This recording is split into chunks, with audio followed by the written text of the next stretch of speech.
Bueno, pues son las 9 de la mañana con 10 minutos. Faltan Houston, faltan todo el grupo de Houston. Pero pues esperamos en Dios que puedan agregarse al grupo, ¿sale? Ya estaremos por aquí. Voy a cerrar los micrófonos, mis hermanos, para efectos de la grabación, pero por favor les recuerdo que pueden ustedes hacer alguna señal para yo identificar que quieran participar, ¿sale? Ok. Bien, pues, ¿qué les parece, mis hermanos, si oramos para que pueda dar inicio a nuestra sesión? ¿Sí? Señor, en esta mañana te damos muchas gracias porque nos concedes nuevamente reunirnos y ocuparnos en conjunto, Padre, de tu obra a través de este estudio.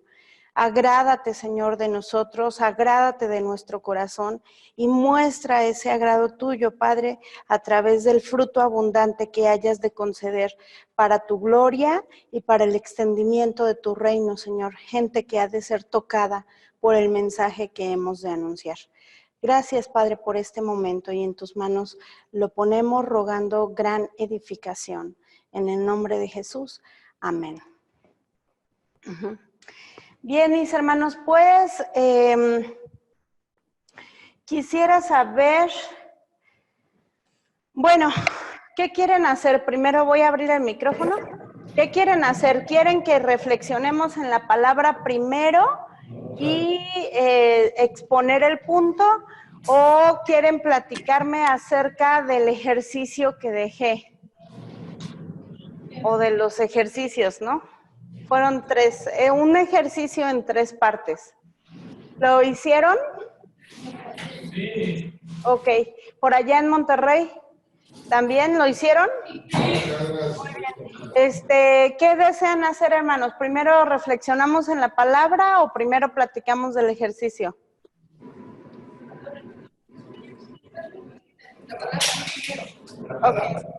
Ok, vamos a meditar, hermanos. Les invito a que abran sus Biblias en el Evangelio según Mateo, capítulo número 10.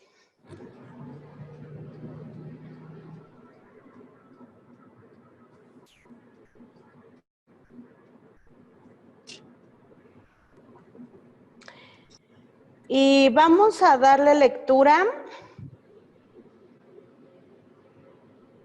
desde el 5 y hasta el 23, ¿sí?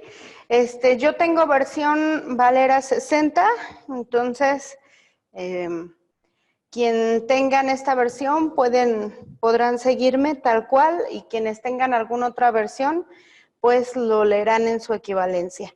La palabra del Señor dice así en Mateo 10, del 5 hasta el 25. Dice: a estos 12 envió Jesús y les dio instrucciones diciendo: por camino de gentiles no vayáis, y en ciudades samaritanos no entréis, sino id antes a las ovejas perdidas de la casa de Israel. Y yendo, predicad, diciendo: el reino de los cielos se ha acercado. Sanad enfermos, limpiad leprosos, resucitad muertos, echad fuera demonios. De gracia recibisteis, dad de gracia. No os proveáis de oro, ni plata, ni cobre en nuestros cintos, ni de alforja para el camino, ni de 2 túnicas, ni de calzado, ni de bordón, porque el obrero es digno de su alimento. Mas en cualquier ciudad o aldea donde entréis, informaos quién en ella sea digno, y posad allí hasta que salgáis. Y al entrar en la casa, saludadla. Y si la casa fuere digna, vuestra paz vendrá sobre ellos. Mas si no fuere digna, vuestra paz se volverá a vosotros. Y si alguno no os recibiere, ni oyere vuestras palabras, salid de aquella casa o ciudad, y sacudid el polvo de vuestros pies. De cierto os digo que en el día del juicio será más tolerable el castigo para la tierra de Sodoma y de Gomorra que para aquella ciudad. He aquí, yo os envío como a ovejas en medio de lobos. Sed, pues, prudentes como serpientes y sencillos como palomas. Y guardaos de los hombres, porque os entregarán a los concilios y en sus sinagogas os azotarán.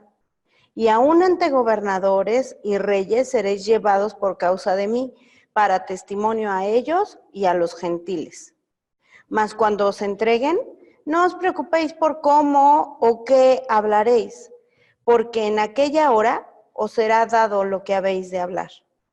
Porque no sois vosotros los que habláis, sino el Espíritu de vuestro Padre que habla en vosotros. El hermano entregará a la muerte al hermano, y el padre al hijo, y los hijos se levantarán contra los padres, y los harán morir. Y seréis aborrecidos de todos por causa de mi nombre. Mas el que persevere hasta el fin, éste será salvo. Cuando os persigan en esta ciudad, huid a la otra, porque de cierto os digo que no acabaréis de recorrer todas las ciudades de Israel antes que venga el Hijo del Hombre.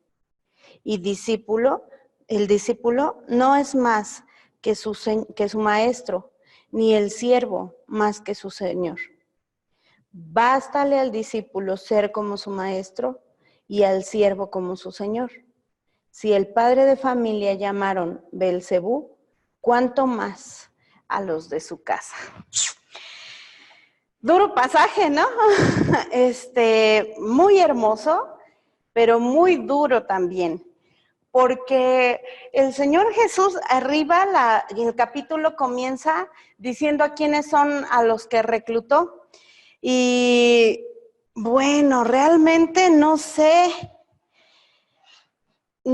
qué tanto podríamos nosotros asegurar que con un mensaje como este nosotros hubiéramos permanecido en el grupo. ¿Alguna vez se ha preguntado algo así? Porque todos los que estamos aquí podríamos decir que somos fieles siervos del Señor, ¿cierto? Que con toda convicción le seguimos.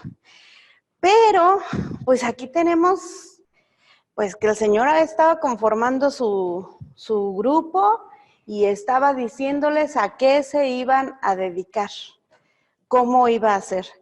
Y dice cosas maravillosas. Este es un pasaje en donde claramente habla de poder, de capacidades particularmente extraordinarias. Y dice que ellos eran quienes lo iban a hacer. Pero después viene algo no muy alentador y es advertencias sobre algunas situaciones que iban a vivir, situaciones de oposición. Entonces, bueno, este pasaje es equivalente al de Lucas 10 que ya hemos estudiado, pero ahorita quisiera presentar a ustedes algunas características muy particulares que nos da Mateo y que además pues tienen un alto contenido misiológico o misionológico. Si llevaran ustedes la materia de introducción a la misiología, allí pueden saber cuál es la diferencia entre misiología y misionología. Muy bien, hermanos, pues la primera parte que yo quiero platicar con ustedes está, bueno, ya hemos discutido lo del salario, ya hemos discutido qué era lo que ellos iban a llevar, pero quisiera hablar del número 7, el versículo número 7. Dice, y yendo, predicad diciendo, el reino de los cielos se ha acercado. Sanad enfermos, limpiar leprosos, resucitad muertos, echad fuera demonios, de gracia recibisteis, de gracia dad. Bueno, hermanos, esto es la esencia del contenido de la misión. Dice aquí que primero van a ir y tienen que dar un anuncio, ¿cierto? Y ese anuncio es muy especial y muy añorado. El anuncio es que el reino de los cielos se ha acercado. ¿Qué implicaciones tenía para la gente en un contexto como en el que estaba Jesús? Bueno, en primer lugar, quisiera hablar a nivel macro. El pueblo estaba sometido a un imperio. Tenemos un tiempo, una cultura de expansionismo en donde, bueno, esa cultura nunca ha dejado de existir a pesar de las épocas y en el transcurrir de las épocas, nada más que es diferente. Ahora el expansionismo y la esclavitud y todas estas cosas es comercial, ¿no? Entonces, ahora existe algo que se llama derechos humanos, y todas estas cosas, pero en ese contexto el expansionismo imperial implicaba esclavitud a distintos niveles. Y entonces, pues es conocido de todos el tipo de vida que los romanos llevaban, ¿cierto?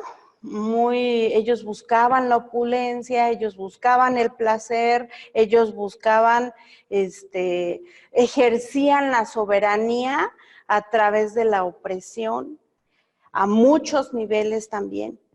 Y entonces el Señor Jesús empieza diciendo que el mensaje es que otro reino se acerca. Sin duda, este pasaje tiene muchas connotaciones de poder. La primera de ellas es que el poder que será manifestado no es un poder terrenal. Y esto tiene sus implicaciones fuertes, porque nadie podía contra los romanos, ¿no? Y por mucho tiempo no pudieron contra los romanos todavía. La destrucción fundamental de los romanos, bueno, a reserva de que haya entre nosotros algún experto que pueda ahondar un poquito más, buenos días, hermana, que pueda ahondar un poquito más en el punto, una clave de la decadencia de los romanos fue su autodestrucción. O sea, sus problemas en el palacio del emperador, sus problemas entre la gente que tenían asignada en los distintos sitios con poder, los gobernadores, las autoridades, los problemas entre ellos, pero además también el gasto desmedido, el gasto, la opresión que ejercían hacia los pueblos conquistados, todo esto, ellos mismos fueron clave para su destrucción. Pero aquí el Señor está diciendo, con esta dimensión, casi todos los pueblos a los que ellos conquistaban o en los pueblos que ellos ocupaban, pues había pobreza, porque toda la riqueza de los pueblos, la cosecha, la provisión de los pueblos, pues se iba para los romanos.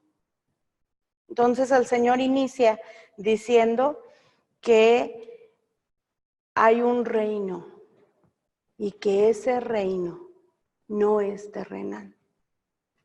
Entonces, tiene un poder que supera a los romanos, a los opresores, a los que ocupaban el lugar.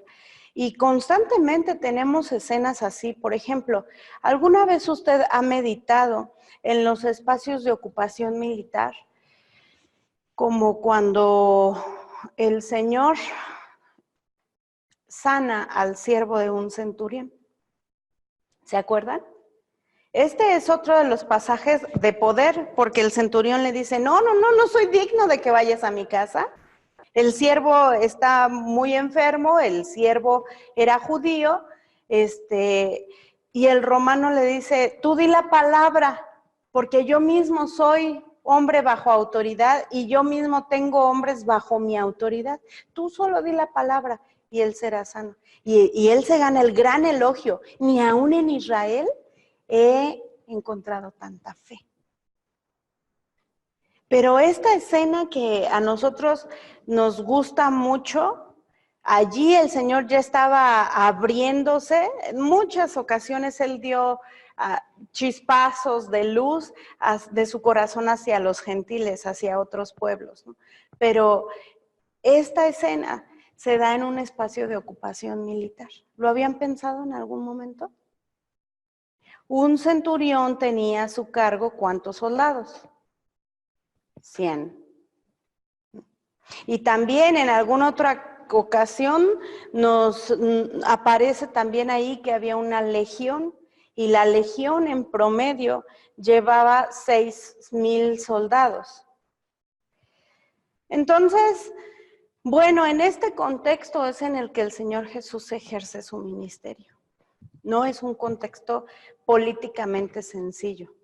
Y bueno, asuntos políticos, pero de su propio pueblo, fueron finalmente los que los llevaron a la cruz. Nosotros tendemos a ver todo esto únicamente con ojos espirituales. No está mal verlo con ojos espirituales y a partir de nuestra propia cultura. No está mal eso. Y es bueno, pero no es suficiente. Porque hay muchos otros elementos que enriquecen nuestra comprensión del texto bíblico y de la cultura y que por supuesto también nos dan enseñanzas. Entonces, bueno, lo primero que se manifiesta es que el mensaje debía de contener que el máximo poder no le pertenecía a Roma. El máximo poder es celestial. Pero no solamente, la grandeza es que no es terreno. La grandeza de este mensaje es que ¿qué? Se ha acercado. El mensaje debía contener que Dios había mirado al pueblo, lo que quiera que esto signifique, mis hermanos. Dios había mirado al pueblo al que estaban llegando. Dios estaba en conciencia y a sabiendas de lo que ellos estaban experimentando. Y no solamente lo sabía, había llegado. Entonces, pues lo que la primera parte de esta reflexión tiene para nosotros es que es necesario que el evangelismo sea una manifestación, primero un mensaje claro de que Dios viene a nosotros y viene por iniciativa suya. Eso no depende de nosotros, ni tampoco depende del poder que esté ejerciéndose en ese momento al pueblo al que llega. Y esto ciertamente es un gran mensaje. Podemos hablar de poder en nuestros tiempos, mis hermanos. ¿Quiénes tienen el poder en nuestros tiempos? Quisiera escucharlos. A ver, hermanos de Zacatecas, abro primero su micrófono. La pregunta es, en nuestros tiempos y para nuestros pueblos, hablando globalmente, ¿quiénes tienen el poder? Bueno, tomando el ejemplo de... ¿Sí me oye bien? Muy bien, hermano. Okay. Tomando el ejemplo de Hechos 1:8, el Señor nos dio el poder nosotros para estos pueblos, para ir y llevar el mensaje, ¿sí? Pero, perdón, hermano, permítame interrumpirle. En términos de, lo que estamos reflexionando en este momento, en este mundo, ¿quién tiene el poder políticamente hablando? Para la gente a la que nosotros vamos a llegar, ¿bajo poder de quiénes están? En esa línea es en que va mi pregunta. Satanás tiene el poder, tiene el control sobre ellos. Ujú. Muy bien. ¿Y terrenalmente hablando? Los gobiernos, autoridades, La Iglesia Católica. la Iglesia también. Católica, el crimen organizado, y así pues, la suegra. Por supuesto, y ese es grande. Ese es de los que ese género no sale ni con ayuno. Ok, hermano. Muy bien, hermano, gracias. En Monterrey abro su micrófono, mis hermanos. La pregunta es, ¿quién tiene el poder en estos momentos, terrenalmente hablando?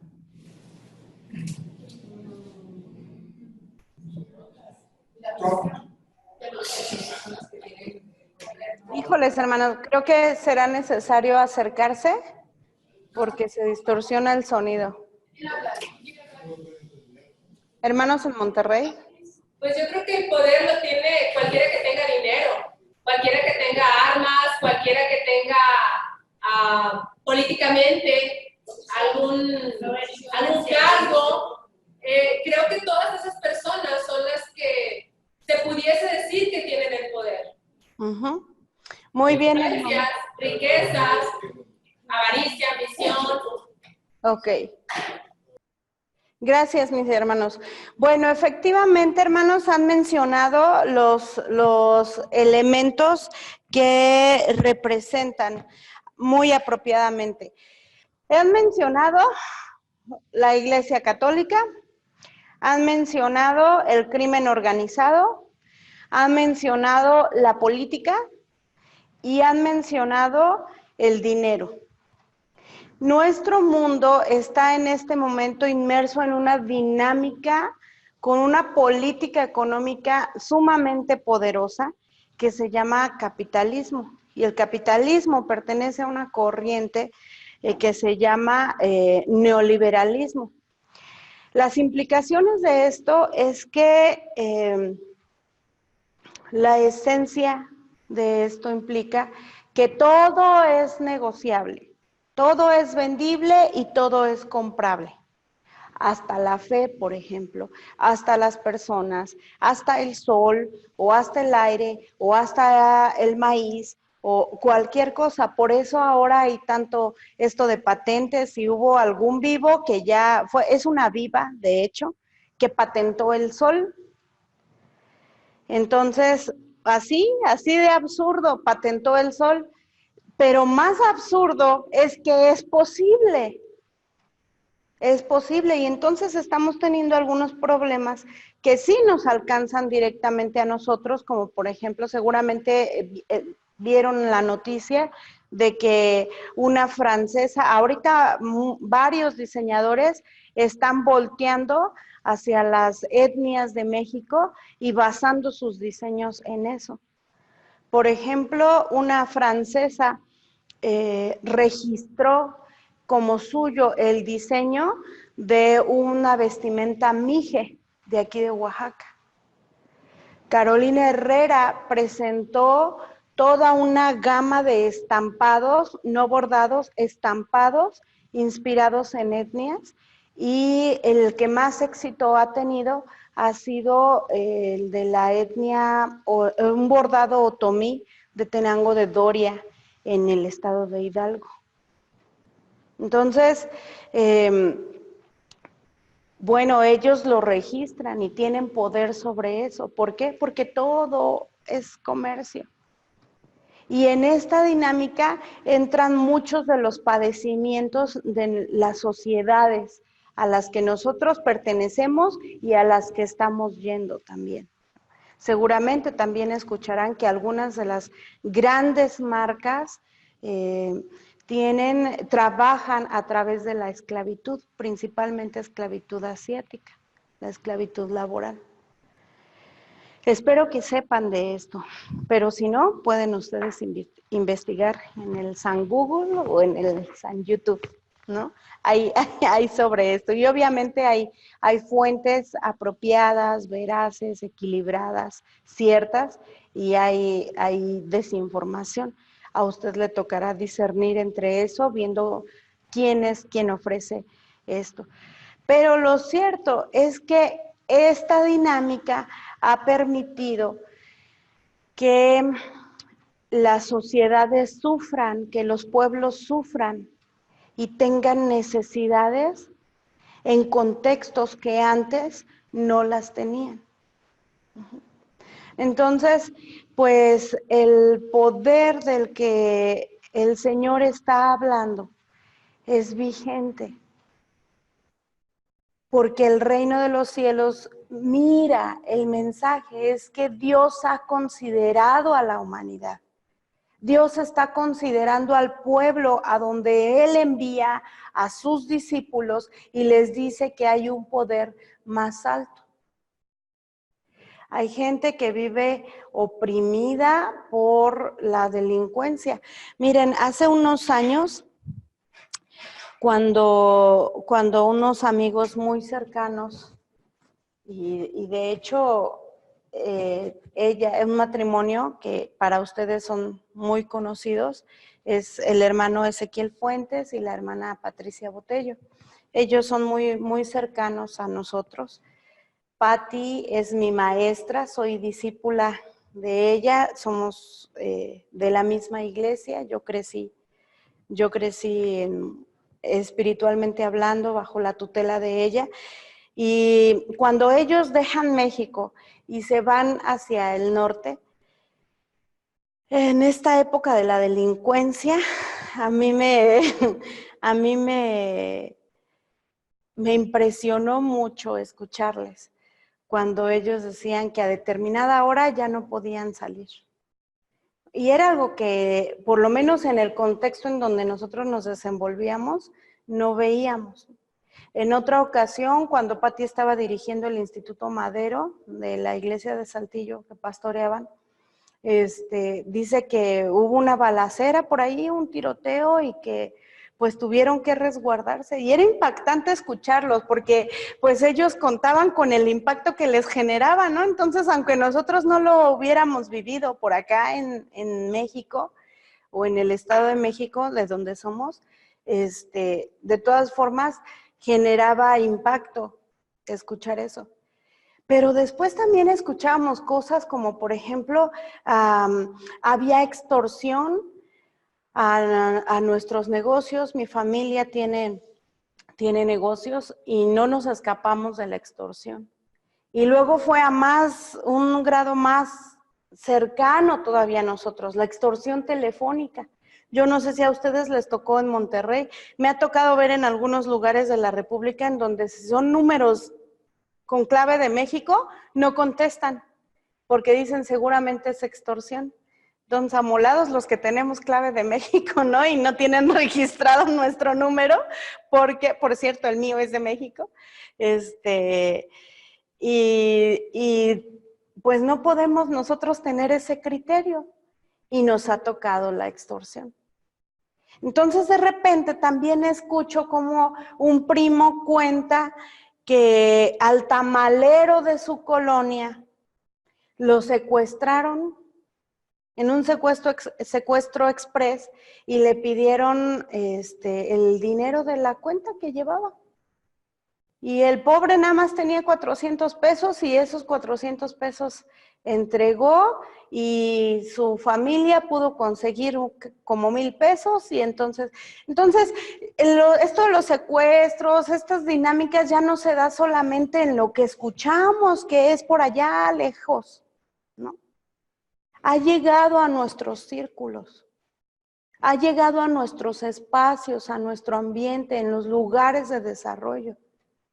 Y es un crimen perfectamente estructurado. Y desde lo más bajo, como que a usted o a mí estamos vulnerables a que nos llamen para extorsionarnos, hasta lo más alto, como que la clase política está entremezclada con el narcotráfico. Y esto es bien sabido, ¿no? Hay muchos reportajes serios al respecto. Y las series en donde ponen como héroes a los narcos, que seguramente a varios de ustedes les gusta ver, allí también refleja y muestra, no es ficción, o sea, tal vez las series son ficción y escriben guiones, etcétera, pero está basado en el contexto que está viviendo el mundo, América Latina y México. Esto, hermanos, es poder. Y en este contexto particular que no permite que la humanidad se desenvuelva con toda naturalidad hacia el bien, hacia el crecimiento, un desarrollo apropiado que te dé frutos de tu trabajo, como fue el diseño de Dios. A estos contextos, el Señor dice, hay un poder más alto. Y ese poder más alto se acerca. Un poder más fuerte. Lo hay.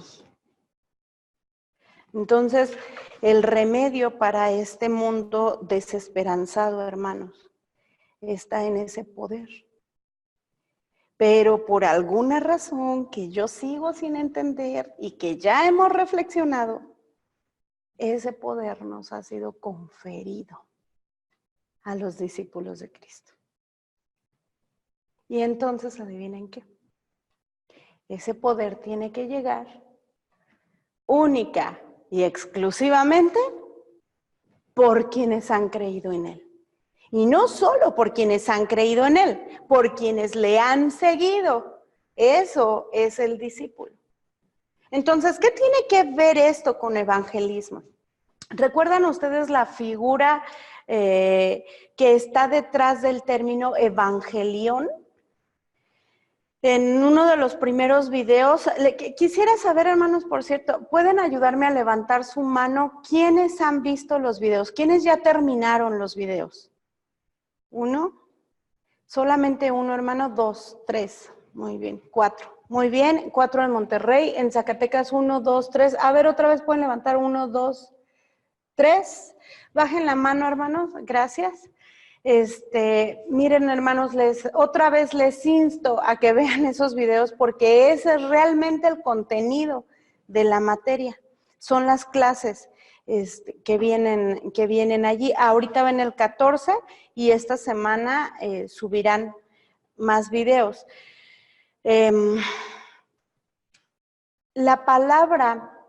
No existe la palabra evangelismo en la Biblia como tal. Pero sí existe evangelio, no existe como verbo, existe como sustantivo y existe, lo que denota es la acción. El evangelión era una noticia buena. Pero no solo una noticia buena, sino era una noticia de trascendencia. Y no solo una noticia de trascendencia y buena, sino una noticia que venía desde el reino, desde el rey, desde el soberano.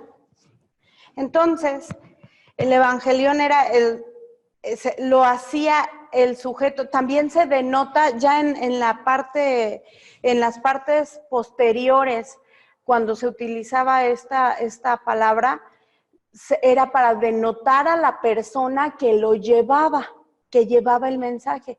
Aunque concretamente es la noticia, después terminó siendo el evangelión la persona que llevaba la noticia. Entonces se suscitan situaciones como, por ejemplo, la reina ha tenido al príncipe, hay un heredero al trono. Entonces eso era digno de anunciar por todo el reino. Y entonces el evangelión era la noticia, pero terminó usándose, significa la noticia, pero terminó usándose por la persona que lo llevaba. Y llevaba esta noticia, entonces se iban por todo el reino, y en todo el reino era anunciado que el rey ya tenía heredero. Entonces, es buena noticia, hay trascendencia y viene desde el poder. Hemos ganado.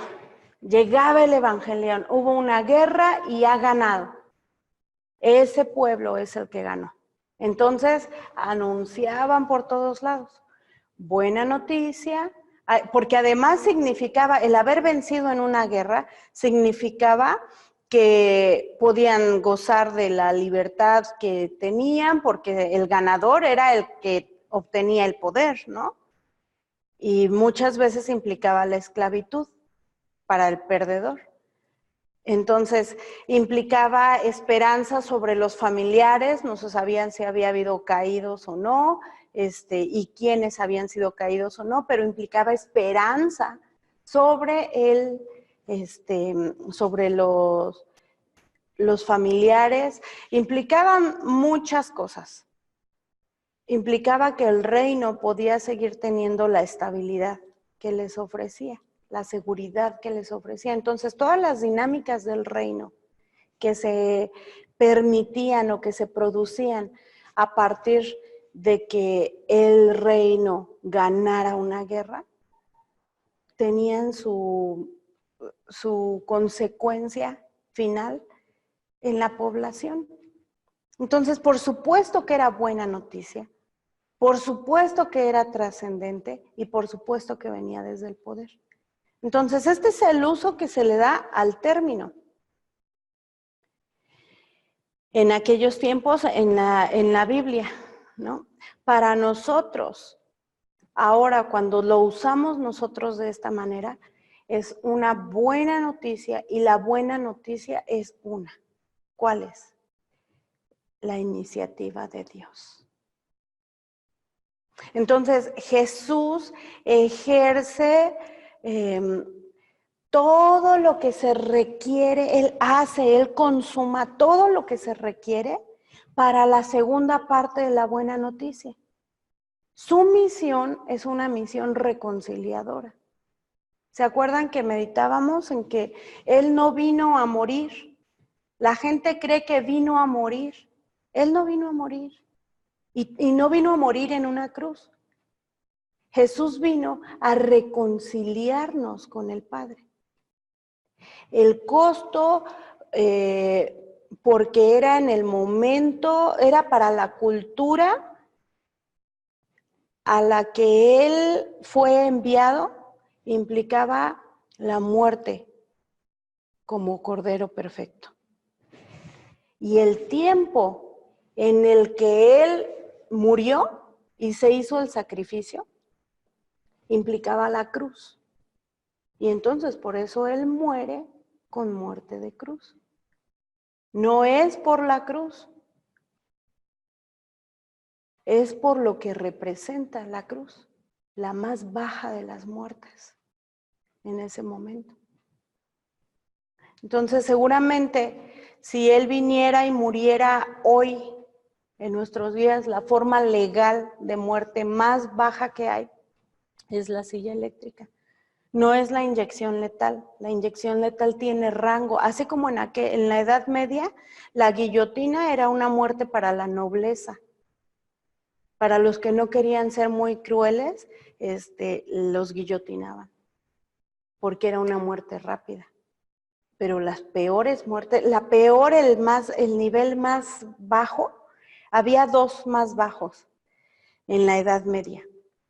Uno de ellos era que agua te perforara el cráneo y le cayera al cerebro. Entonces la persona era condenada a un cuartito chiquitito en donde la única posición que podía tener era como fetal. Y entonces lo ponían, la cabeza quedaba abajo, era una cuevita. La ponían abajo de una gotera y el constante goteo perforaba el cráneo. Y se volvían locos, muy pronto se volvían locos y lo sostenían a pan y agua, o sea, porque querían que vivieran. Esa muerte duraba 6 años, ese proceso duraba 6 años. Imagínense cómo quedaban entumidas, o sea, el primer tiempo era la tortura mayor. Después, pues ya no podían ni moverse y todas sus desechos y todo eso. Entonces, realmente era muy, muy violento, muy cruel, ¿no? Y resulta que esa era la peor, duraba 6 años. Y había otra que era más rápida. Los enjaulaban en una jaulita muy pequeña después de azotarlos. Entonces tenían heridas sangrantes y los colgaban en grandes postes para que toda la gente, esto principalmente se les daba a ladrones, para que toda la gente estuviera viéndolos allí bajo el rayo del sol, todo eso, pero entonces se daba una situación en que las aves de rapiña llegaban, los insectos llegaban y la tortura mayor era eso, que ellos seguían vivos ahí, lastimados en la jaulita, en el sol, y era una muerte más rápida, pero era muy cruel también. Esas eran las muertes en la Edad Media, legales. La peor muerte legal hoy es la silla eléctrica. Y el Señor Jesús vive todas estas cosas en su tiempo porque estaban enmarcados en algo muy puntual y muy específico. Pero la misión de Él no fue esa. La misión de Él fue que a través de eso, Él reconciliaba a la humanidad con el Padre. Y el acceso a Dios era posible. Y no solamente un acceso posible, porque existía con el sacerdote, ¿no? Cuando expiaban los pecados y todo esto. No solamente eso, sino que además implicaba que es una relación directa a través de lo que Jesús hizo. Es decir, no es ya a través de un intermediario. Tenemos acceso al Padre y lo tenemos directamente. Eso es lo que el Señor Jesús hizo, mis hermanos. Así es que, pues vean cuántas implicaciones hay en solamente esta frase. Yendo, vayan, les dijo Jesús. Versículo 7. Prediquen, anuncien, den el mensaje. Pero lo que van a decir es que Dios ha tenido la iniciativa de acercarse a ustedes y ha visto su realidad. Entonces, esto es lo que nosotros debemos hacer, mis queridos hermanos. Debemos de ser el evangelión que no solamente, yo pienso que no es una coincidencia, es mi opinión, mis hermanos, mi interpretación. Pienso que no es una coincidencia el que la noticia, siendo el evangelión, después el uso haya convertido a que el evangelión fuese la persona. Yo pienso que no es coincidencia. Yo pienso que forma parte, que todo ese proceso que con los años tuvo el término, ahora para nosotros es netamente aplicable. Porque en la teología, por ejemplo, en la teología de Jesús es clara, pero en la teología de Pablo es todavía más clara y directa. Él dice, nosotros somos cartas vivientes. ¿Verdad que sí?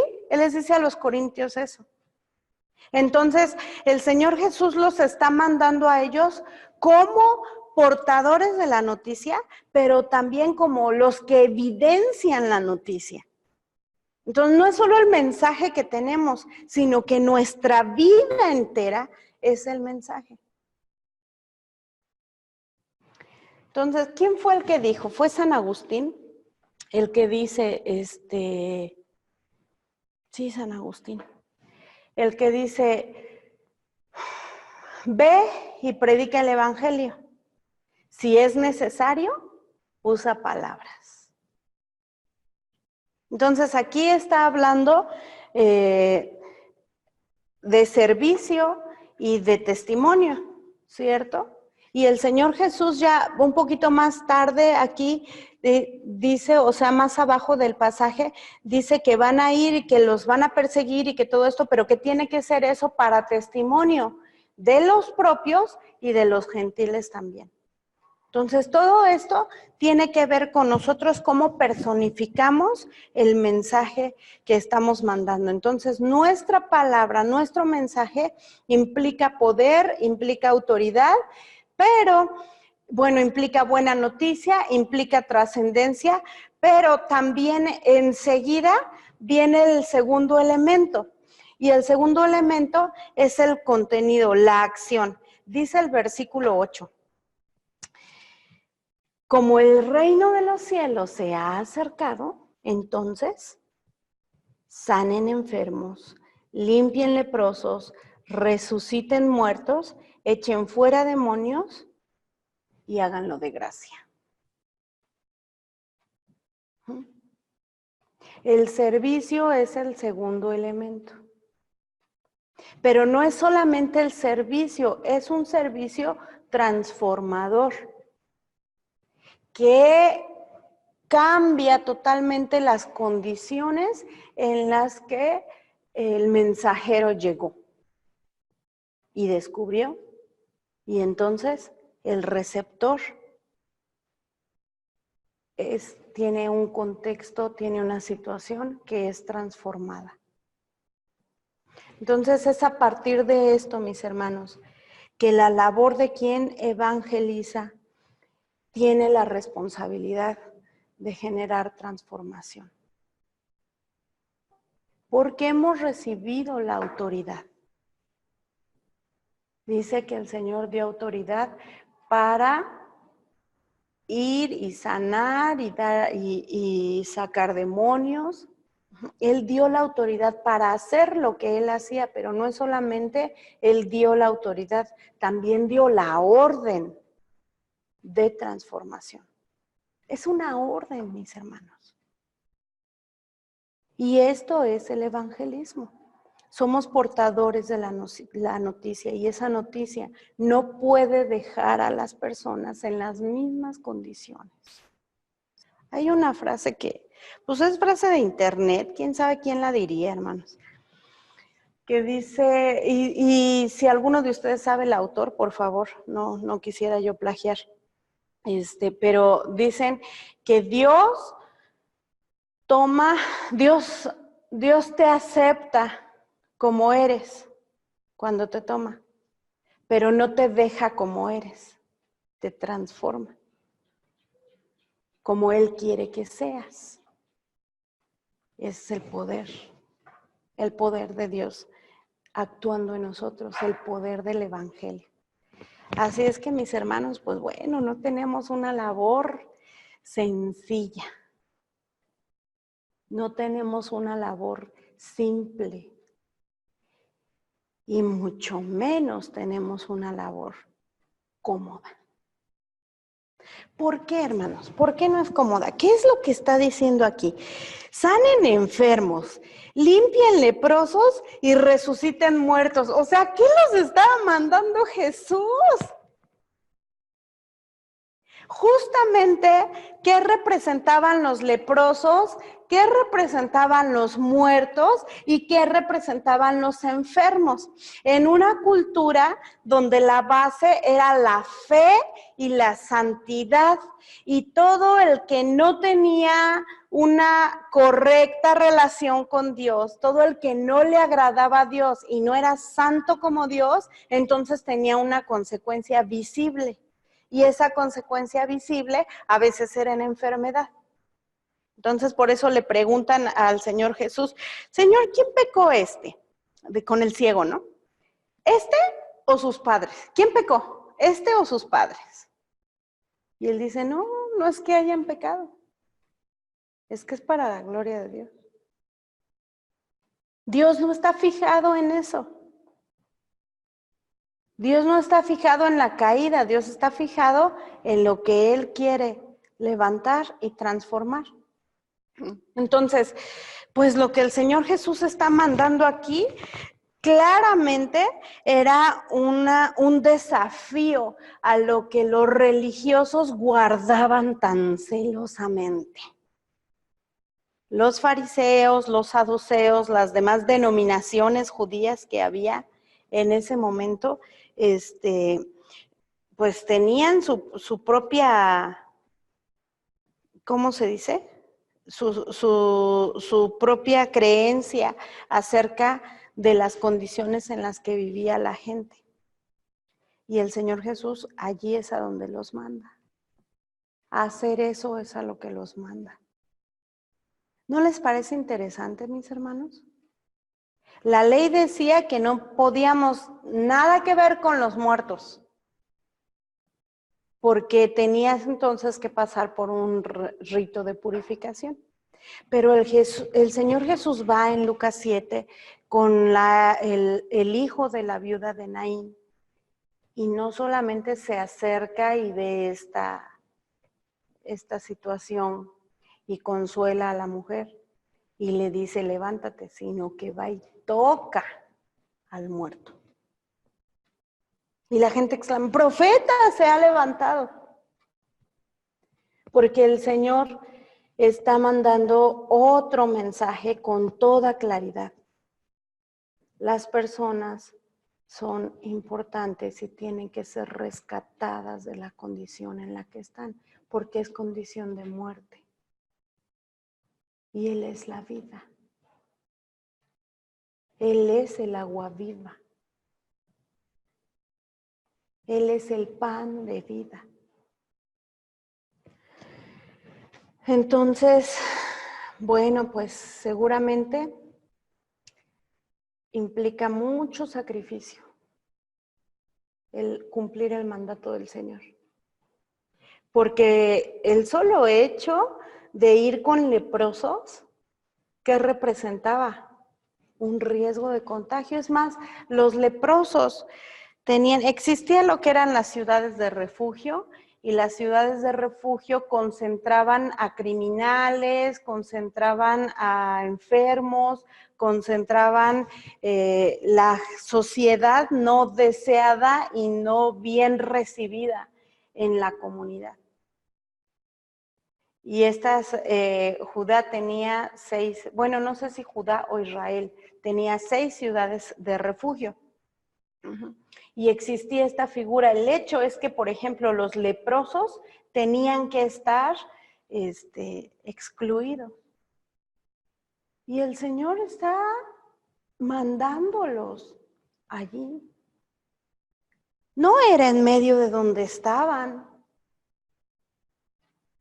Estaban fuera y les está diciendo, sanen, vayan y prediquen. Vayan y sanen, vayan y limpien leprosos, vayan y resuciten muertos, vayan y echen fuera los demonios. Entonces, ir a donde el Señor nos manda, mis hermanos, por supuesto que no va a ser cómodo, por supuesto que no va a ser cómodo. Y no está hablando aquí en un sentido de que se vayan a Timbuktu o que se vayan a China o que se vayan a Japón. Aquí este pasaje no está hablando de eso. Y les dice también que no se fueran por camino de gentiles. Estaba hablando de su mismo pueblo. Y les está diciendo que la transformación tiene que ser generada desde lo que es socialmente reprobado. ¿Sí, mis hermanos? Y ese es el mensaje. Y ese es el portador del mensaje. Para transformación.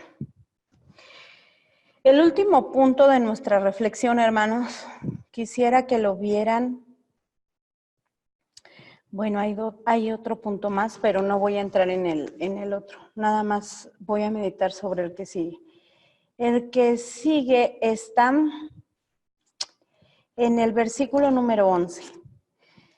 Dice, mas en cualquier ciudad o aldea donde entréis, informaos quién en ella sea digno, y posad allí hasta que salgáis.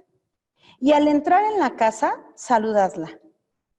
Y si la casa fuere digna, vuestra paz vendrá sobre ella.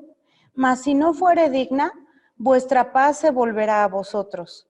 Y si alguno no os recibiere ni oyere vuestras palabras, salid de aquella casa o ciudad y sacudid el polvo de vuestros pies. De cierto os digo que en el día del juicio será más tolerable el castigo para la tierra de Sodoma y Gomorra que para aquella ciudad. He aquí, yo os envío como a ovejas en medio de lobos. Sed pues prudentes como serpientes y sencillos como palomas. Muy bien, hablemos del Hijo de Paz. Lucas 10 lo habla como, lo manifiesta como Hijo de Paz. Y ya les había platicado anteriormente que para nosotros, desde la misión, es una figura muy importante metodológicamente hablando, el Hijo de Paz. Llamamos Hijo de Paz a la persona que recibe.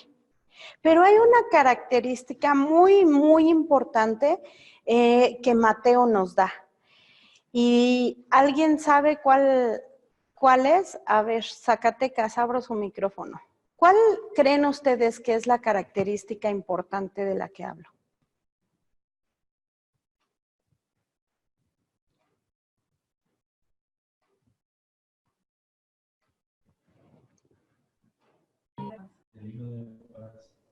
Creo que no sabemos. Ok, va. Monterrey, ¿ya le dieron? Sí. A ver, hermanos, adelante en Monterrey. Bueno, Dios le bendiga. Igualmente, hermano. La parte bueno es si fuera digno. Por ejemplo, ¿y quién puede ser digno o no? La manera como la gente nos recibe. Hay gente que nos ha corrido de la casa y nada más decimos Dios te bendiga. Y hay gente que nos ha corrido bien bonito y Dios te bendiga. Lo único que puede decir, la autoridad la tiene Dios. Uno como humano se puede equivocar. Pero ¿cuánta gente, hermano, nos ha corrido de la casa, pero a la siguiente nos regresa la puerta? Gracias a Dios. Dios cambia el corazón, hermano. Solamente hay que creerle a Dios. Cuando uno le cree a Dios, empieza a manifestar bien bonito. Cuando uno le cree a Dios, qué tragedia nos pasa horriblemente. Le cree a Dios, hermano, Dios empieza a manifestarse tremendamente en lo que tú vas predicando, la palabra de Dios. Claro, hermano. Muchas gracias. Me gustó de esto que anteriormente, al relato, donde dice, no entréis todavía ni con los samaritanos ni con estos. Da reglas bien específicas. Primero vas a ir a la casa, a mi casa, a la casa real, al pueblo real. Y posteriormente vas con ellos. Es una parte bien importante. Que no hay que dejar pasar, pero dice Dios, primero va a este pueblo y después vas al otro. Gracias, no entendemos eso. Así es. Después lo tenemos que él va a decir, ahora sí, vayan a todos lados. Gracias, hermano. Efectivamente, la característica importantísima que Mateo nos da del Hijo de Paz es la dignidad. Dice aquí el 11, mira, mas en cualquier ciudad o aldea donde entres, informaos quién en ella sea digno y posar allí hasta que salgáis. ¿Qué significa esto, mis hermanos? El Hijo de Paz representa que va a ser la puerta para esa comunidad. Nosotros en el modelo bíblico que manejamos, hermano, que nosotros hemos observado como el que el Señor Jesús ejercía y los discípulos también hacían, era que los discípulos no eran encargados de toda la población, sino que los discípulos eran encargados de aquellos quienes sí quisieran escuchar el mensaje. Y con eso, y eso también se ve en la iglesia primitiva. Entonces se iba y quienes recibían el mensaje, entonces con ellos trabajaban. Y a ellos les exponían las escrituras y les exponían de Cristo y su función y lo que Él es y lo que Él representa. Pero la población le correspondía a esos primeros creyentes. Ellos eran quienes alcanzaban a su propio pueblo. Y ese es un modelo, hermanos, que nos desafía a consolidar el trabajo que nosotros iniciamos con las personas. Tal vez ustedes en el contexto en el que están, no están yendo a pueblos. Algunos de ustedes sí, porque son los misioneros de la iglesia, y otros no, pero sí están entrando en distintos círculos. El contacto es su amiga, pero en este modelo ustedes alcanzan a la amiga, la hacen discípula, la hacen adoradora de Dios, y entonces ella en su ejercicio de discípula alcanza a los suyos. Y así con los compañeros de trabajo, y así con los familiares o la familia extendida. ¿Sí? ¿Me doy a entender, hermanos, la idea? Entonces, la importancia de que sea digno, hermanos, tiene un largo alcance. Quisiera que abrieran su Biblia en la primera carta a Timoteo, capítulo 3.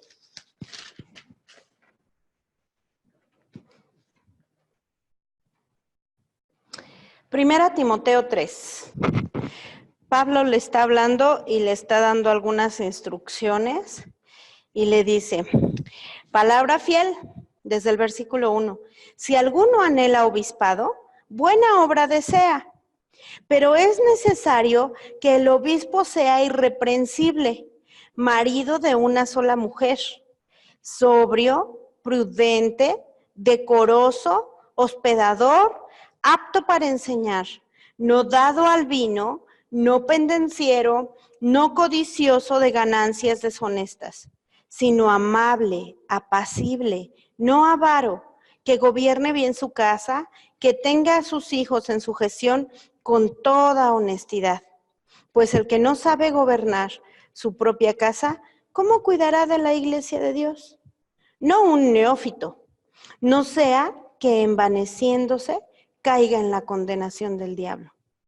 También es necesario que tenga buen testimonio de los de afuera, para que no caiga en descrédito y en lazo del diablo.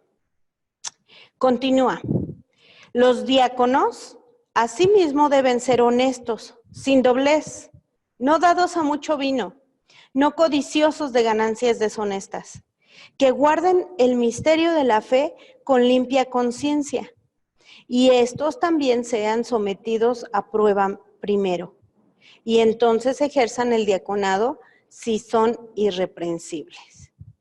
Las mujeres, asimismo, sean honestas, no calumniadoras, sino sobrias, fieles en todo.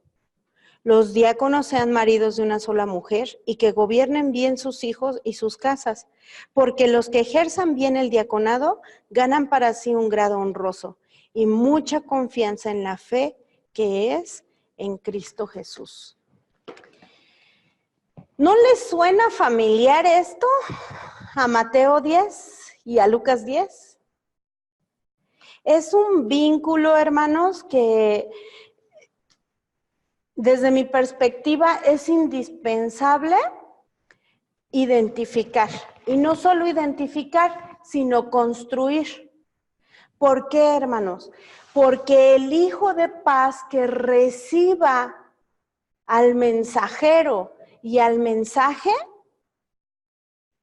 seguramente va a madurar en su fe como discípulo hasta el punto que dirija la obra. En Lucas, ¿cuál es el otro libro que escribió Lucas? Hechos. En Hechos, hermanos, perdón, un lapsus. En Hechos 17 o 18, Pablo en Corinto y toda esa región. Dice que estaban allí, les hablaban de las Escrituras y del papel de Jesús en las Escrituras, aludiendo al Antiguo Testamento, y que hacían los discípulos, establecían liderazgo, se quedaban, ahí dice, por año y medio, y en otra parte, después de que dicen que estuvieron ahí año y medio, dice, y se quedaron un poco más de tiempo. Ellos establecían el liderazgo. Y ese liderazgo, ¿por quiénes era ejercido? Pues por la gente, por el Hijo de Paz que les escuchó y que les recibió. Entonces, lo que quisiera yo presentar aquí, hermanos, es lo que llamamos como el proceso de maduración de un nuevo creyente. Primero, el primer grado, déjenme ver si se los puedo escribir aquí. Híjole, no sé. A ver.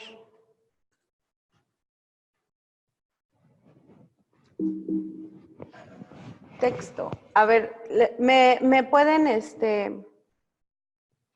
¿me pueden, por favor, decirme si lo... Se escribe. ¿Sí escribe? Sí, o sea, está ahorita el cursor, pero si gusta escribir algo, a ver si lo vemos.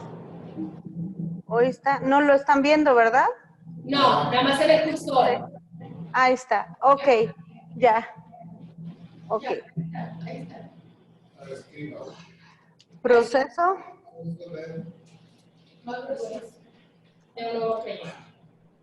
Hoy no sé cuál es el acento, ¿me perdonan? Ahí está. Sin acento no pasa nada. Ok, ¿ven eso? Sí. Muy bien. ¿Es de Entonces, un creyente o de un nuevo creyente? no, de un creyente. Ok. Ajá. Déjenme decirlo así. Ok, primera parte. Tenemos a alguien que aún no cree. Perdónenme los acentos, hermanos, por favor. Ese es el estatus principal, aún no creyente. Después tenemos a un hijo de paz. El hijo de paz es la persona que recibe al mensajero con el mensaje. ¿Sí? ¿Estamos ciertos en eso? Ok.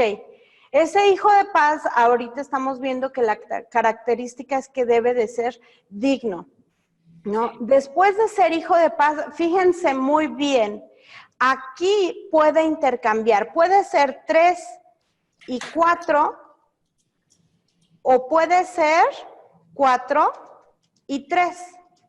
¿Por qué? Porque un hijo de paz, cuando recibe al mensajero y el mensaje, puede creer.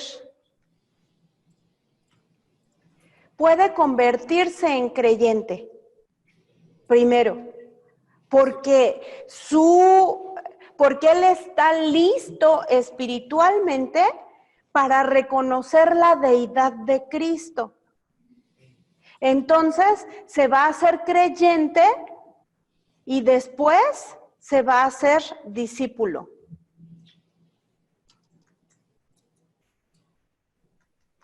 Perdónenme el acento. Pero hay personas que no, mis hermanos. Hay hijos de paz que reciben al mensajero y escuchan el mensaje y no lo rechazan. Este es un punto muy importante, no lo rechazan. Pero no comprenden el mensaje y no creen, pero reciben al mensajero. Entonces, primero se hacen discípulos, porque primero siguen, luego creyentes. Eso le pasó a los discípulos, no todos. Hubo algunos que decían, ven, es el Mesías al que estábamos esperando, ven y vamos a seguirlo. Estaban listos para eso. Ellos creían, estaban esperando al Mesías, creían que iba a venir en ese tiempo el Mesías. Y cuando oyeron a Juan, decían, este es el mensaje. Y cuando oyeron a Jesús, decían, este es el Mesías. Y entonces se hicieron discípulos, pero bien poquitos fueron esos, es el caso.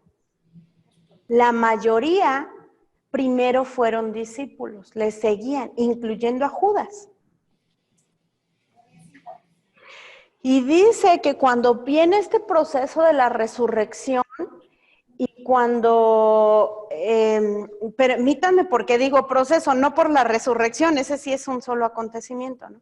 Pero no por eso, sino porque me estoy refiriendo al proceso en el que entraron los discípulos del Señor, y no hablo solamente de los 12, sino todo el grupo de discípulos que había.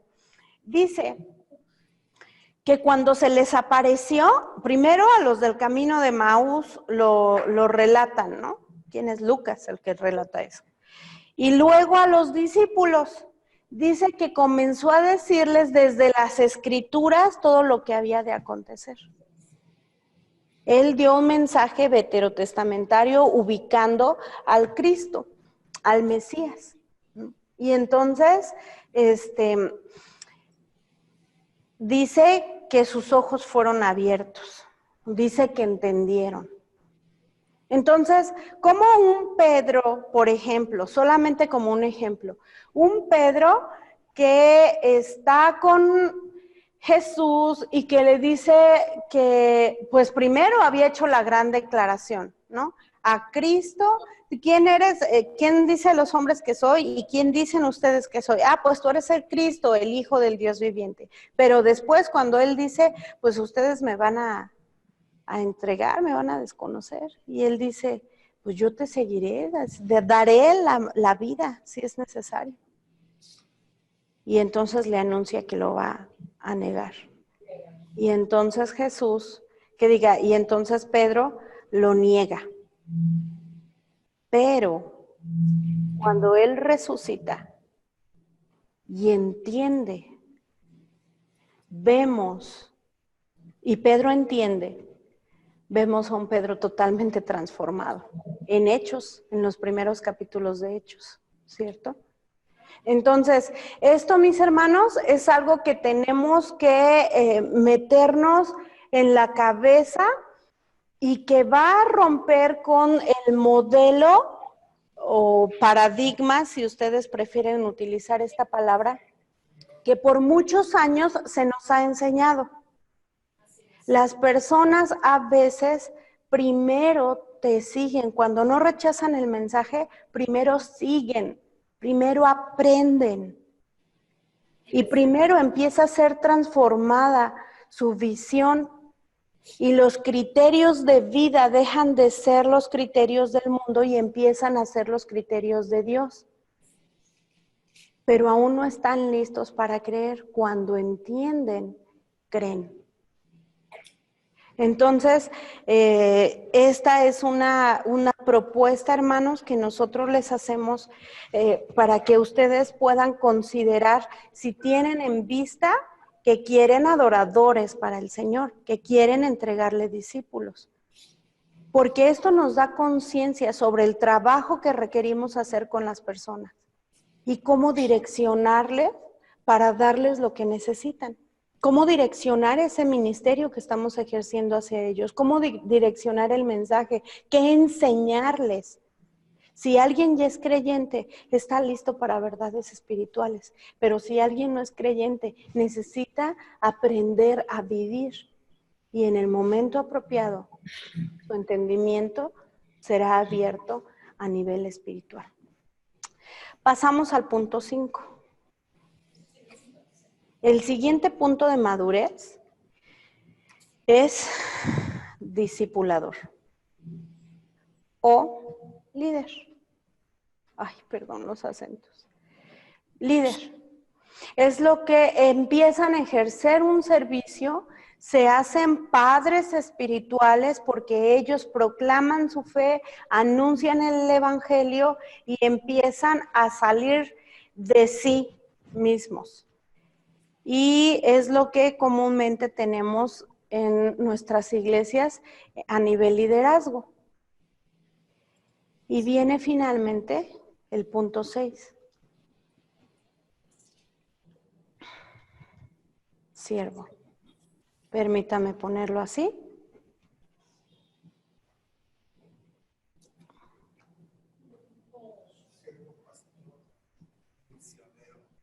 Uh-huh.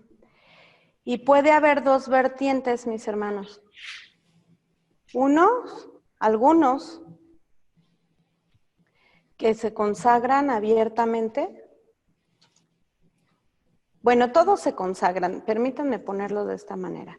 Algunos. ¿Mande? Ok.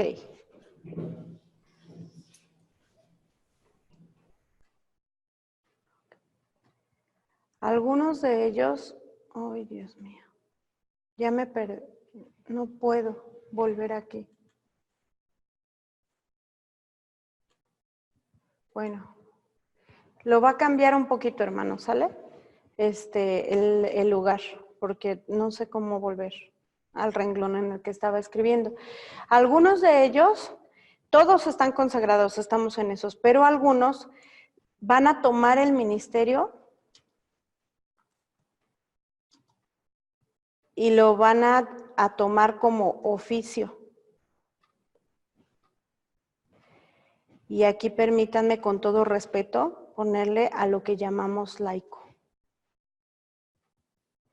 Pero algunos otros van a tomar el ministerio y lo van a profesionalizar.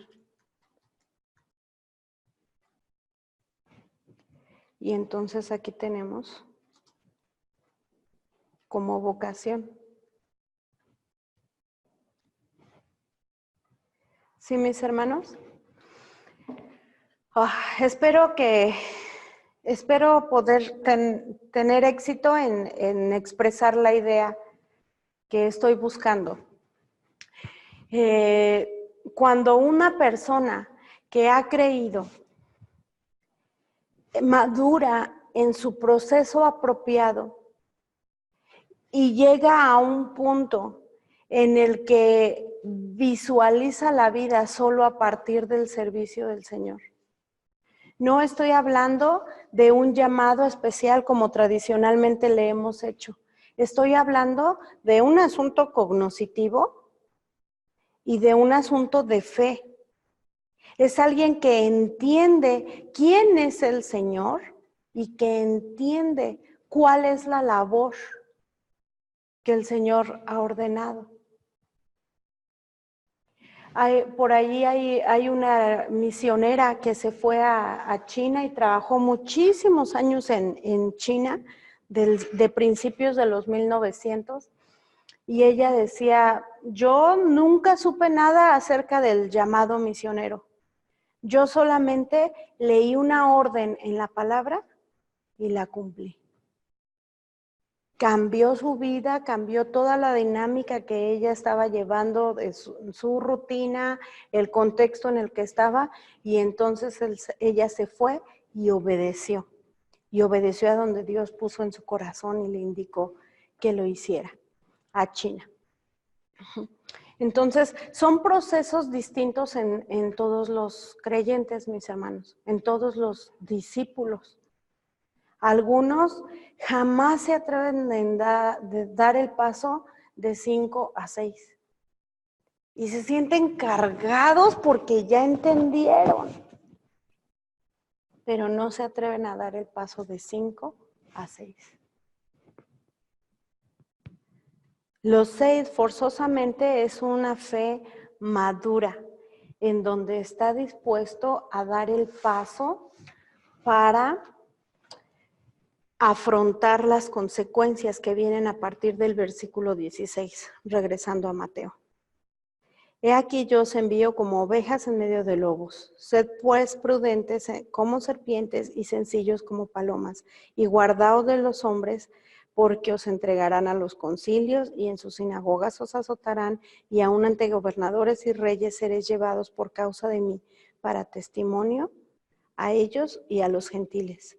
Mas cuando os entreguen, no os preocupéis por cómo o qué hablaréis, porque en aquella hora os será dado lo que habéis de decir, de hablar. Porque no sois vosotros los que habláis, sino el Espíritu de vuestro Padre que habla en vosotros. Estar dispuesto a asumir los costos de ser el evangelión, de ser el mensajero, requiere madurez, hermanos, madurez espiritual y también madurez intelectual, requiere convicción. Y entonces vamos a tener que lo que Mateo llama como el hombre digno que los reciba y lo que Lucas llama como hijo de paz, después Pablo llama como obispo y como diácono o diaconisa, ¿no? En su caso. Entonces, ¿no les parece interesante, mis amados hermanos? Creo que esto también pone sobre la mesa nuestra concepción que por muchos años hemos tenido acerca del evangelismo, como que es solamente la presentación del plan de redención. Este pasaje es un pasaje de evangelismo y por lo tanto lo que nosotros estamos estudiando aquí nos está hablando del contenido, nos está hablando de la forma, de las implicaciones y también nos está dando estrategias. Entonces, bueno, mis hermanos, yo quisiera escucharlos.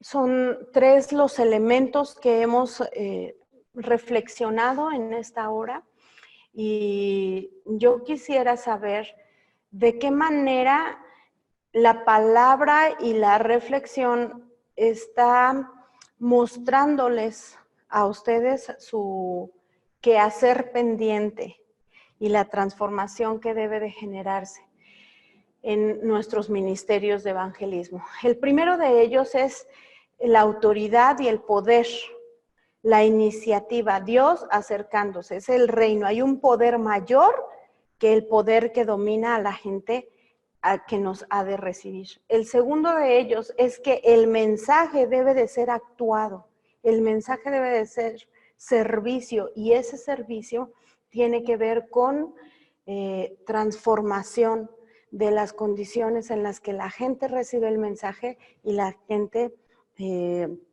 cuando recibe al mensajero y cuando se va el mensajero. Pero además también es un mensaje confrontador al sistema opresor, ¿no? Y luego, en tercer lugar,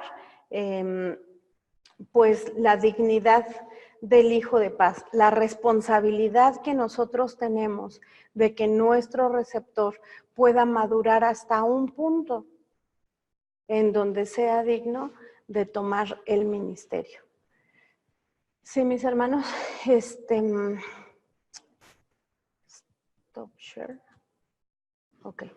Abro micrófonos. Quisiera escucharles, hermanos, si alguien quiere participar. ¿Pueden levantar su mano para ver a qué grupo abro micrófono primero?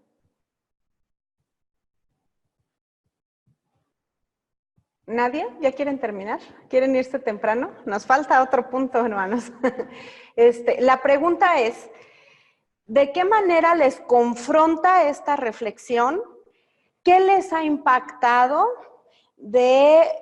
acerca de las consideraciones que estamos reflexionando en este momento?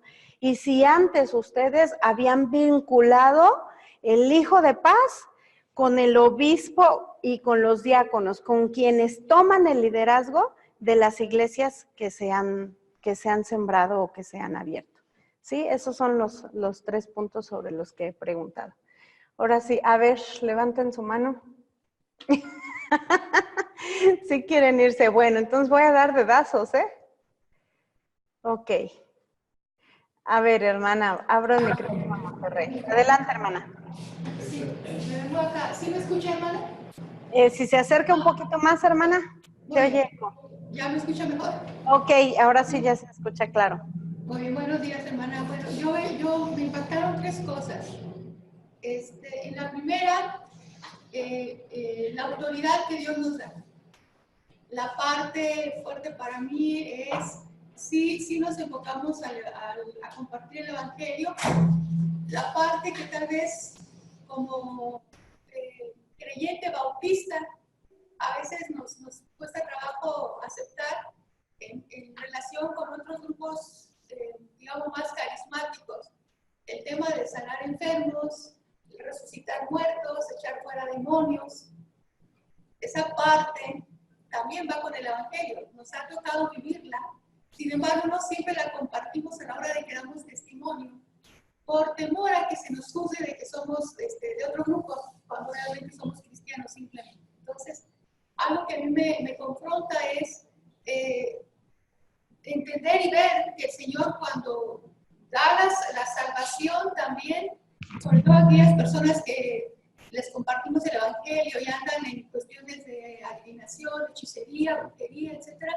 Y vemos claramente cómo Dios hace la limpieza en el alma y el espíritu de esa persona. Y esa persona puede decir con toda claridad: yo antes era un medium, era un espiritista y ahora el Señor me ha sanado, ¿verdad? Esa parte es fuerte, pero vemos que el Señor la hace, y mucho en nuestros días. Sabemos que estamos bajo una influencia demoníaca muy fuerte. Simplemente aquí en Monterrey, aquí donde está la primera iglesia bautista, enfrente tenemos un mercado, el Mercado Juárez. Y usted entra a ese mercado y se siente la opresión demoníaca, porque hay literalmente altares satánicos ahí. La Santa Muerte, Judas Tadeo y todo eso. Entonces, hay mucho trabajo ahí. Bueno, esa es la parte, la primera que el Señor me habla muy fuerte hoy, ¿sí? La segunda, sobre el Hijo de Paz. La parte, lo que me movió hoy el tapete fue esa parte entre que no necesariamente el Hijo de Paz primero va a creer y lo va a hacer discípulo. Puede ser que primero esté observando, viendo y ya después se convence. En mi estructura mental, yo no lo tengo como discípulo, lo tengo como un simpatizante. O sea, no lo rechaza, pero todavía no acepta a Jesús. Entonces está en su proceso, como usted menciona, emocional y cognitivo, de entender lo que Dios quiere de su vida. ¿Okay? Y la parte última de pagar el costo por llevar el Evangelio.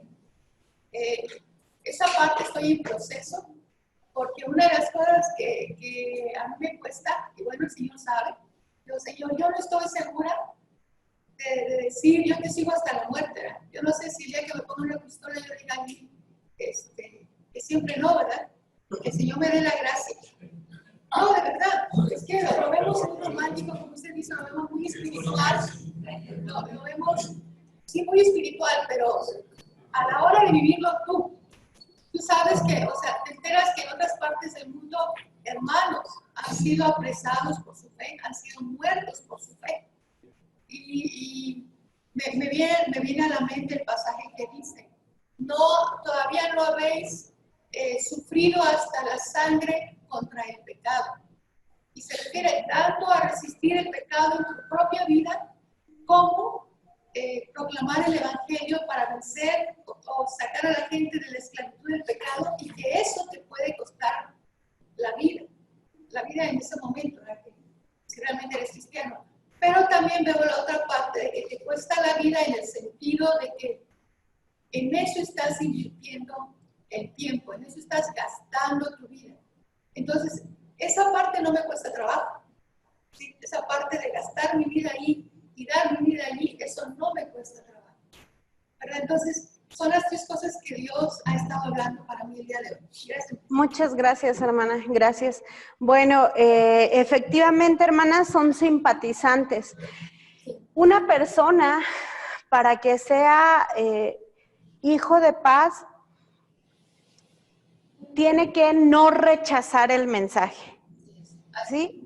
Es un proceso en el que pueden entrar, en el que comprenda el contenido del mensaje y en donde vea la aplicación de ese mensaje.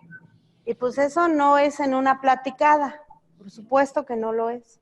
Y no es una platicada, una conversación, el modelo bíblico, no lo es. Entonces, efectivamente, son simpatizantes.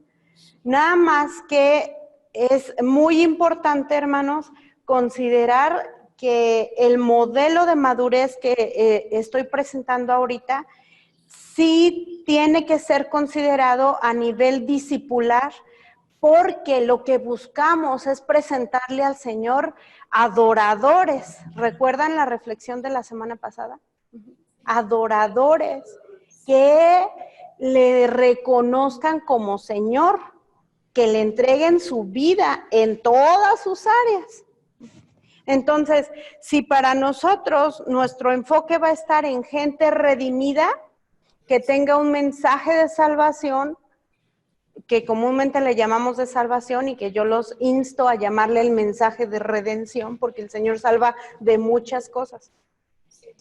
Y los términos bíblicos se prestan para eso. Hay varios términos bíblicos de salvación y se presta para eso. Pero es claramente el mensaje de redención. Cuando nuestro enfoque está en el mensaje de redención y allí la dejamos y a nosotros nos satisface que esa persona ya recibió a Cristo, pues entonces estamos haciendo un trabajo incompleto. Porque lo que el Señor ha ordenado es hacer discípulos. La tarea es trabajar con las personas. ¿Sí?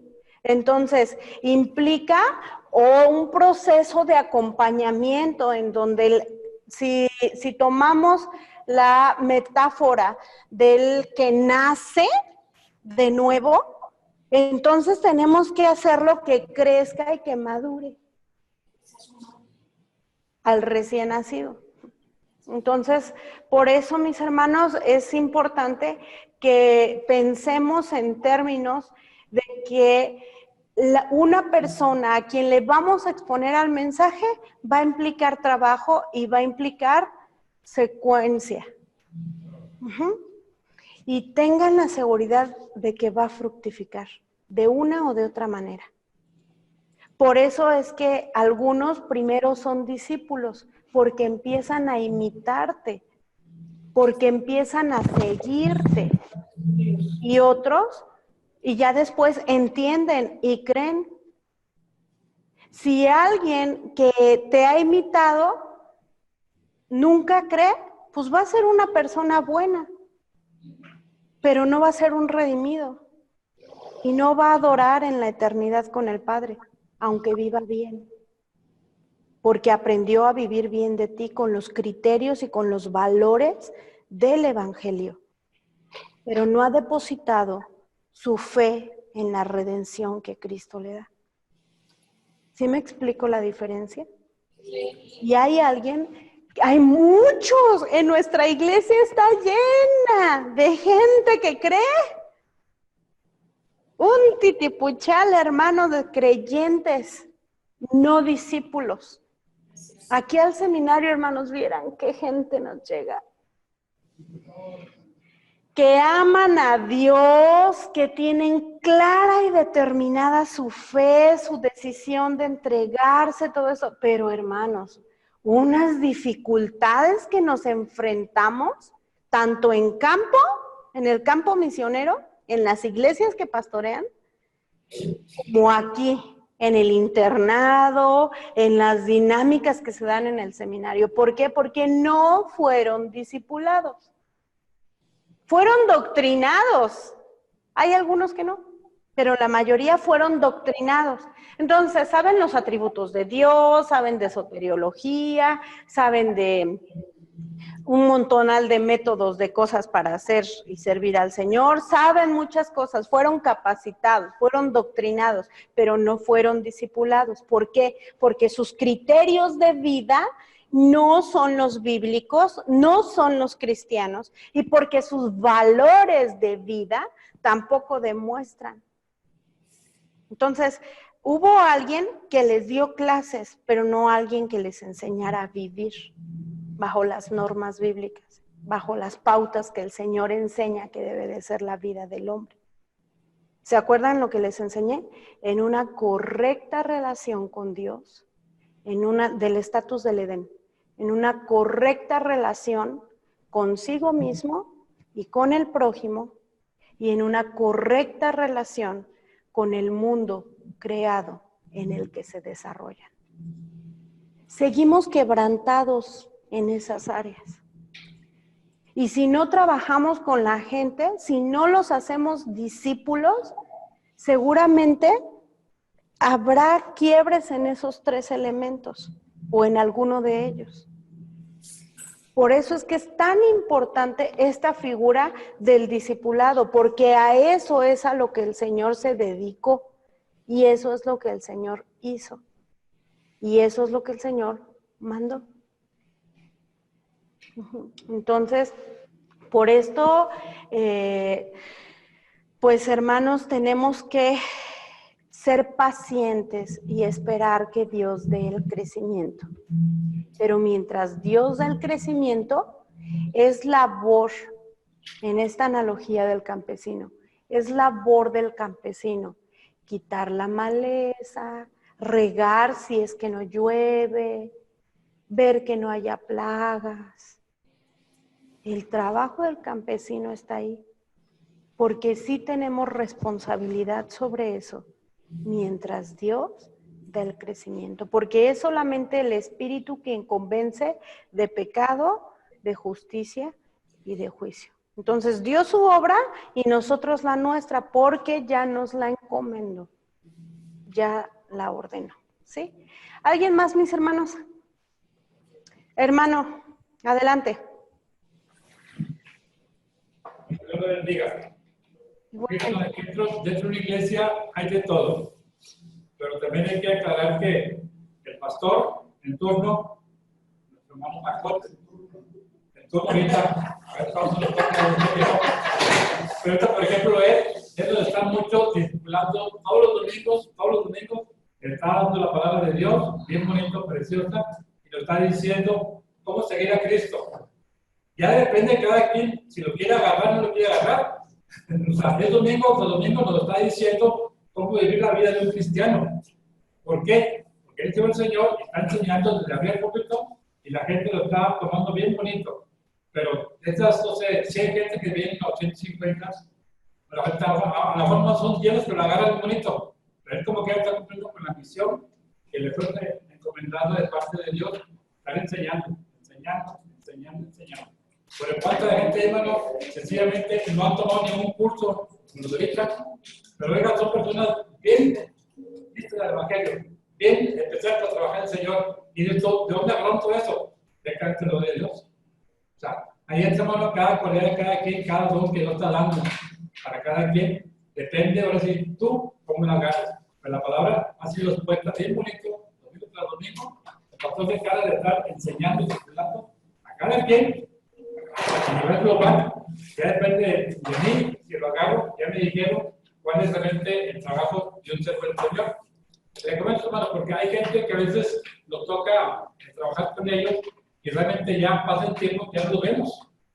¿Ya? Ellos ya no saben nada. No sé si fueron a una iglesia, lo están trabajando, otro grupo vino, no sabemos. Pero aquí lo que sabemos es que como la palabra de Dios nunca llega vacía. ¿Por qué? No tocó el ejemplo, entonces yo de que hemos tocado con gente ya, digamos, 20 años para atrás, que dice, hermano, Dios lo bendiga porque en su casa aprendí lo que es un siervo del Señor, aprendí lo que es la vida cristiana, aprendí lo que es el que todo, y ahora, ¿a qué te dedicas? En el caso, ahora soy pastor de una iglesia. Gracias a Dios por eso. ¿Cuánta gente nos ha tocado testimonios que Dios te deja ver lo que tú en aquel tiempo hiciste, aparentemente sin ningún fruto? Pero miren cómo Dios te diga, ahí está, mira, lo que es la palabra de Dios, sembrar y morir en aquel tiempo, ahora estás cosechando los frutos de aquel tiempo. ¿Cuánta gente trabajó antes de ti? No sabemos. Pero la palabra que tuviste en aquel tiempo se vio bonita porque nos tocó ir a la casa. Abrimos como unos 108 años para escuelas bíblicas y esta gente ya lo vimos. Estuvimos trabajando en la iglesia muy bonito, pero nos tocó ver a cuatro jóvenes ya, con sus parejas, con sus hijos, con sus señoras, y diciendo, ahora trabajamos en una iglesia bautista, evangélica, metodista, de todo, pero ahora somos siervos del Señor y nunca se olvidó lo que en aquel tiempo se sembró en un niño. Y eso cuando es hermoso, Dios te deja ver eso para que órale, aquí está para que veas que mi palabra es verdad. Mi palabra, lo que se siembra, nunca queda a la basura. En su momento se va a levantar muy bonito y se levanta. Dios te deja ver qué padre, qué bonito. Yo te decía, Adriana, de que dar la vida por el Señor. Yo creo que muchas veces nos ha tocado confrontar eso y Dios saca adelante. Me acuerdo de una campaña que hicimos en la colonia Independencia, una colonia brava, en aquel tiempo. Todo sigue igual. Ahora mucha droga, está tremenda la cosa. Y una semana y trabajando ahí, siempre el pastor me decía, antes de que la palabra de Dios, vean la necesidad de esa gente. Entonces la gente está drogada, súper drogada. No voy a llegar yo a la palabra de Dios, no cometas error. Primero hable con ellos, compartir con ellos, posteriormente darles comida, tienen 3 de comer. Una droga. Y siempre nos pegó el bonito, le hablamos con ellos, perdón con ellos bonito, le dimos de comida. Ahora sí ya, hacíamos su alimento, digamos, físico, y ahora sí, cada quien se agarró uno, bien bonito, precioso, a compartir la palabra de Dios. Ya estaban listos para escuchar la palabra de Dios. Bien bonito. Yo creo que lo que te hacía era de que hay un muchacho así, testificándole bien bonito así, empinadito ahí, y luego me llega uno por atrás, me dice, era el líder de ellos. No te menos sinvergüenza, ¿verdad? Pero está bien drogado, súper drogado. ¿Y qué pone Dios en la mente de ellos? No sé, nunca lo he entendido. Pero Dios da lucidez en ese momento al drogado, al que anda bien feo, Dios le da lucidez. Y agarra para atrás y me dice, le pone aquí el cuchillo. Me dice, quiero que me prediques lo que estás predicando a todos los demás. Y realmente tú puedes morir por lo que predicas. Le digo, sí, déjame predicarte. Me lo quita, lo siento, y le empieza por qué no te la evangelio. Bien con eso. Mano, ¿cómo operó Dios? No sé. ¿Cómo operó el Espíritu Santo? Pero esta persona se convirtió aceptó el evangelio bonito y se unió a la campaña que teníamos. ¿Cómo le hace Dios? Nunca lo he entendido. Claro. ¿Cómo Dios da lucidez a la persona que andaba drogado y se le quitó los drogados? Para su puerta de Dios. Es bonito, ¿verdad? Bueno, hermanos, pues, ¿cómo le hace Dios para tocar nuestro corazón? ¿Cómo le hizo? Usted se conoce, yo no los conozco a ustedes, pero usted sí se conoce. Entonces, pues no son cosas que no vamos a saber cómo hace Dios para eso. Pero lo que sí tenemos que saber es que el reino de Dios, que Dios se ha acercado con su poder. Y ese es el mensaje que nosotros debemos proclamar. Hay un poder más alto que el que te tiene en las condiciones que te tiene. Eso es lo que significa. Y ese poder ha venido para transformar tu situación. Entonces, bueno, sobre eso es sobre lo que debe de girar nuestro ministerio. Hermanos de Zacatecas, ¿quisieran participar? Hoy no veo, espérame. A ver, ahora sí ya les veo, hermanos. ¿Alguno de ustedes quisiera participar, hermanos? Todo claro. Todo claro, bien, hermanos. Bueno, sí estoy entregando mi mensaje, hermanos. ¿Se acuerdan? Un mensaje no entendido es un mensaje no entregado. ¿Estoy entregando mi mensaje o no? Recibido.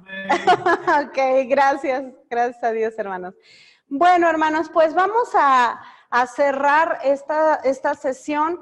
Nada más quisiera yo saber cómo les fue con la práctica, con el ejercicio en 3 tiempos diferentes y con 3 objetivos distintos. Quisiera saber, los de Monterrey ya me dijeron que sí lo hicieron. En Zacatecas, hermanos, ¿realizaron el ejercicio también? No lo hicieron. Bueno, se los encargo mucho, porque la próxima clase, si quieren ahorita también dejar un tiempo para eso, la próxima clase voy a revisarles esa práctica. Entonces van a escoger a ustedes quién, les voy a dar una situación y sobre esa situación van ustedes a exponer con la técnica puentes. Entonces, ¿qué es lo que voy a revisar? Uno de ellos es la dinámica conversacional.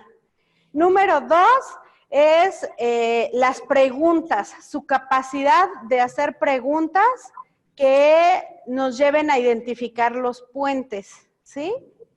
Y número 3, la habilidad para despertar el interés en las personas o en la persona en su escucha para hacer una siguiente reunión o tener una siguiente conversación. Ahora sí, esa conversación han de protagonizarla ustedes. Acuérdense, la primer conversación tiene que ser protagonizada por la persona a la que nos estamos acercando. Y allí vamos a identificar. ¿Quién me dice cuáles son los puentes? Levanten su mano. Circunstancias, problemas, necesidades. Ok. Problemas, necesidades, ansiedades o intereses. Esos son los 4 puentes, esos son los 4 elementos o 4 criterios que fungen como puente. ¿Y qué es lo que nosotros buscamos cuál es el objetivo que tenemos con esta técnica? Usar esos puentes para que llegue a ser, para poder tener una buena plática con ellos, pues. Sí, la estrategia es una conversación y tener una segunda lección. Pero ¿cuál es la función del puente, mis hermanos? ¿Alguien en Monterrey sabe? ¿La función del puente? Pues sí, darles a conocer la palabra de Dios. Exactamente. La función del puente es acercar la realidad de la persona a la verdad de Dios. Que crucen. Es sobre situaciones muy particulares.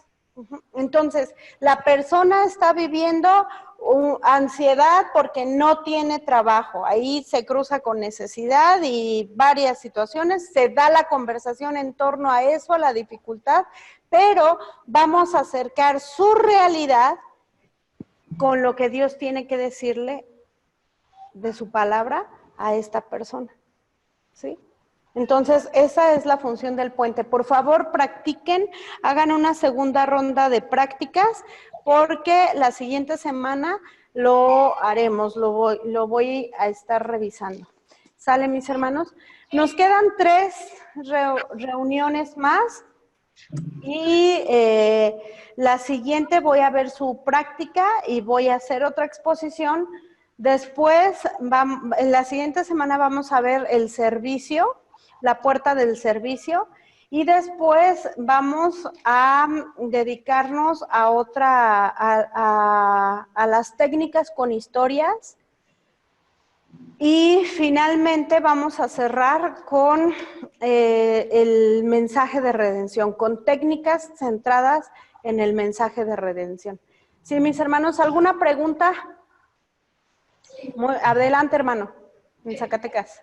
Sí. Maestra, nada más tengo una duda. En la plataforma solamente tenemos los enlaces para subir las tareas de las lecturas, pero no tenemos enlaces para subir las tareas de las técnicas. Ni de los análisis. Ni de los análisis teológicos.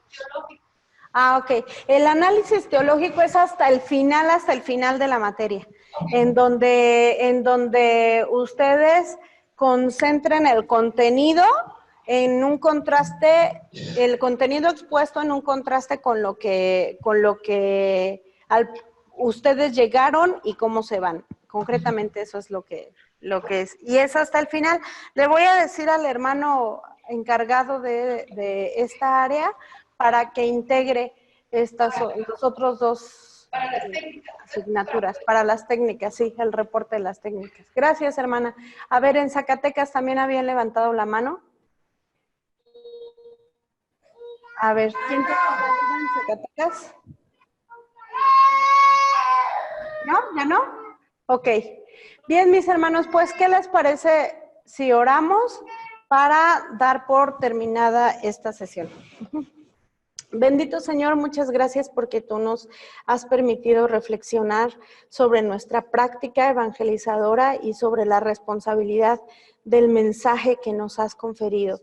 Pero también, Padre, los alcances y los efectos que debemos nosotros de lograr a través del trabajo pastoral, a través de el cuidado de las personas que han de creer en ti o que ya han creído, Señor, y deben ser guiadas hasta la madurez. Queremos entregarte, Padre, frutos de excelente calidad, frutos maduros que te agraden, Señor, y también frutos capaces de reproducirse. Pero más aún, Señor, que solamente un mensaje a medias o un trabajo a medias. Queremos también entregarte un fruto bueno y abundante. Bendice, Padre, esta siembra, bendice el proceso de crecimiento, concédelo y también bendice, Padre, una abundante cosecha que traigamos a tus pies. Gracias, Padre, por tu amor, por tu misericordia en nuestra vida, Padre, y permítenos también ser portadores de la gracia, porque vivimos en gracia. Bendice esta semana, Señor, a cada uno de estos tus siervos y que podamos ser testimonios vivos, Padre, que seamos obedientes a tu palabra, a tu mensaje y seamos portadores personales, Señor, que personalicen a su vez el mensaje que es vida y que es Jesús. En el nombre de Él es que oramos. Amén. Amén. Bien, mis amados hermanos, pues que el Señor sea con ustedes. Primeramente Dios, nos vemos el siguiente sábado. Adelante, a ver, hermana en Monterrey. Hermana, una duda. En la plataforma tenemos 5 tareas de reportes de lectura. Se refiere a que son por capítulo. Al final serían 13. Ajá. Serían 13. También nos encargó para la siguiente semana presentar lo de la técnica de puente, pero un reporte. Todavía no veo en la plataforma que se haya subido también para que nosotros podamos subir el reporte tal cual. Entonces, es lo que me preguntaban ahorita. Le voy a decir al hermano para que pueda abrir el enlace para sus reportes de evangelismo, hermanos. No sé. Otra duda, la portada oficial o el formato oficial también aplica para los mapas conceptuales. Sí, hermana, también aplica para sus trabajos. Para lo que no es necesario es para el reporte. Ok, muchas gracias. Ándale, hermana, voy a decirle para que integren los enlaces. ¿Alguien más? Adelante, pues el Señor con todos nosotros, mis hermanos, en poder y en amor. Dios les bendiga.